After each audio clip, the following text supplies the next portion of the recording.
بچه بگید چشه. من الان صبح بیدار شدم، نشکن از قفسش در بردمش،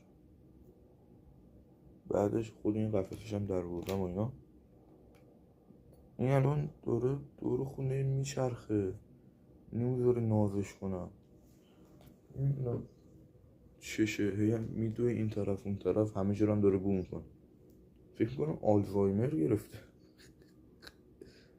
درست کنید بچه. من الان نرخ غذایی که گرفتیم و تازه الان دیدم، بعد 4 روز تازه الان دیدم چه غذایی هم باید بهش بدم.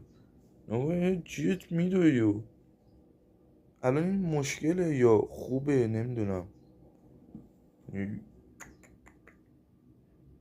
اصلا نمیتونم دنبالش کنم، میاد از زیرم هم رد میشه. بگید اینو الان من